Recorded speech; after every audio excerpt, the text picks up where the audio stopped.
Today on Bridge City News, a bizarre incident in Edmonton as a man randomly sets cars on fire before being chased down by alert bystanders.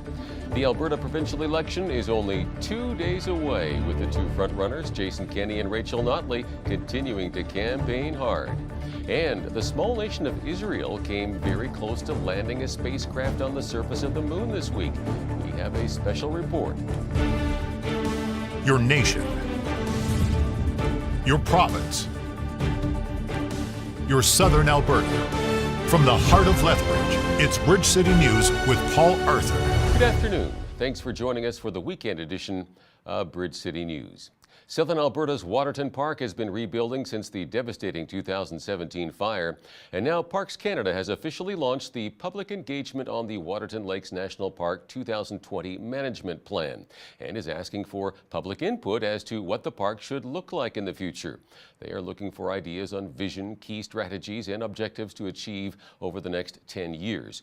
You have until July 3rd to participate in the survey, which is available at letstalkmountainparks.ca. A man in a red Hawaiian shirt who tackled a suspected arsonist in an Edmonton Starbucks is being compared to Magnum P.I. Police took a suspect into custody after witnesses reported a man with a jerry can lighting vehicles on fire along White Avenue Friday night. The man's name hasn't been released and police say charges are pending. Ross Lockwood, who captured it all on video, is thanking the man in the Hawaiian shirt, calling him the city's masked hero. We noticed that there was a man wearing dark clothing carrying a jerry can full of gasoline, and he was pouring the gasoline onto nearby cars, parked cars. The vehicle caught on fire. Everyone was just waiting for a moment to actually react to it. As soon as he dropped his backpack, the crowd reacted and they began chasing him. At first he didn't notice, but he tried to escape into the nearby Starbucks, where a man in a red Hawaiian shirt brought him to the ground. And after that, several others stepped in to aid the man in the red shirt, and they held him until police arrived. A total of 13 vehicles were damaged by the arson spree. Thankfully, there were no injuries reported. The suspect's motive for the bizarre incident has not yet been determined. Alberta NDP leader Rachel Notley told reporters after a rally in Calgary yesterday that she knows the election campaign has been negative, but isn't apologizing for it. Notley says it's important Albertans know exactly who UCP leader Jason Kenney is and the risk that he presents to Calgary. Kenney spoke yesterday at a rally at an oil services company in Valley View, northwest of Edmonton, ahead of Tuesday's vote. He repeated his pledge to call a public inquiry into foreign-funded anti-oil sands campaigns and promised he would fight for more jobs.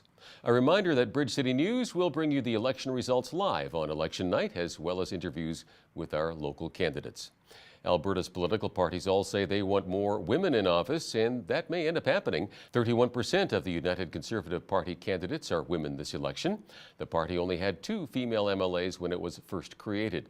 54% of candidates for the NDP are female. The Alberta Party has a 29% female slate, and 43% of the Liberals running are women. A BC fresh flour mill plans to open its first retail location this spring as it responds to rising consumer demand for whole, traceable baking ingredients. Flourist says it intends to open a bakery in Vancouver where it will also sell its fresh flour. Co-founder Shira McDermott says the company plans to show consumers what a difference fresh flour can make to a loaf of bread. I co-founded Flourist with my best friend Jana Bishop. Her stepdad Bob Wallace grows red spring wheat and lentils, and he grew chickpeas at the time. And so as a lifelong vegetarian, I've been eating these foods, cooking with them, feeding them to my family. And when she started bringing them back directly from the farm, I was just completely blown away by the difference in quality. Her stepdad Bob would come and visit her in the city here in Vancouver, and they would go to, retail stores and see the quality that was being made available, and it wasn't good. There was a huge gap in what was actually being produced in Canada by Canadian farmers and what was available in the marketplace. And so she sort of pitched the idea to me, and it was like a light bulb went off. When we started to really look critically at the opportunity and where this gap needed to be filled in dry goods as a whole, we really tapped in early to the fact that flour was a huge problem in our food supply chain. Flour should be consumed fresh after milling, and it just wasn't something we had access to in grocery stores at all. Through processing that our food has undergone, consumers were not getting the best possible product. We initially started working with, I think, it was like 3 or 4 farmers, and now we actually work with about 13 or 14 farmers. Our sourcing criteria requires that we can actually know the farm and the farmer where our products were grown. Our ultimate goal is to sort of bring fresh flour to as many people as possible. Having a gathering place, if you think of coffee shops, we're going to be offering an amazing coffee program. Who doesn't want, a fresh loaf of bread every day? So we definitely see that there's lots of opportunity, first in our own home turf here in Vancouver. We certainly see that this is a vision and a space that would probably be welcomed by lots of different communities. A similar bakery concept recently opened in Toronto, and another Vancouver-based company is hoping to open its first bakery with mill your own flour stations soon.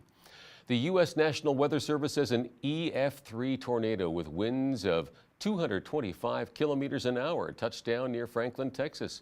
It was just one of several powerful storms that swept across Texas, Mississippi, Louisiana, Arkansas, and Alabama yesterday. An 8-year-old and a 3-year-old died when a tree fell onto the back of a family car in Pollock, Texas, while it was in motion. The parents, who were in the front seats, were not injured. The system is expected to shift to the Ohio Valley and the southeastern U.S. today. Facebook, Messenger, Instagram, and WhatsApp were all down across much of the world for a few hours this morning. It's not clear what caused the outage or what Facebook's 1.5 billion daily active users did to fill their time. Facebook hasn't said what caused the massive outage, which lasted about 3 hours. Pope Francis warned against being judgmental and too full of oneself in his Palm Sunday sermon. Tens of thousands of pilgrims, tourists, and Romans packed St. Peter's Square for the Mass that marks the beginning of Holy Week. The week ends on Easter Sunday as Christians celebrate the resurrection of Jesus. The tiny nation of Israel came very close to landing a spacecraft on the surface of the moon this week. The April 11th landing attempt ended up with a crash just miles from its targeted lunar landing spot, but Israeli scientists remain positive and determined to join the handful of nations that have successfully placed a spacecraft on the lunar surface. CBN's Chris Mitchell reports that the mission was historic in many ways. Before the final descent of the spacecraft, these Israeli pioneers hoped for success. 8.5 years in the making, so many engineers, both in SpaceIL, Israel Aerospace Industries, donors, supporters, volunteers, and it's all coming down to this. This baby here is going to get to the surface of the moon. The only question is in how many pieces. SpaceIL's major donor, Morris Kahn, explained the name of the spacecraft. Bereshit is the first word in our Bible. It is in the beginning. And I think that for us, this is the beginning. And for SpaceIL and for the Israel aircraft industry, this is the beginning. We have lost communication with the spacecraft. But on the verge of history, Israel's spacecraft, Bereshit, fell just short. It seems that a failure in our inertial measurement unit caused a chain of events in the spacecraft avionics, which cut off the engines and caused us to lose the mission. The attempted moon landing began as a dream by 3 Israeli engineers 8.5 years ago.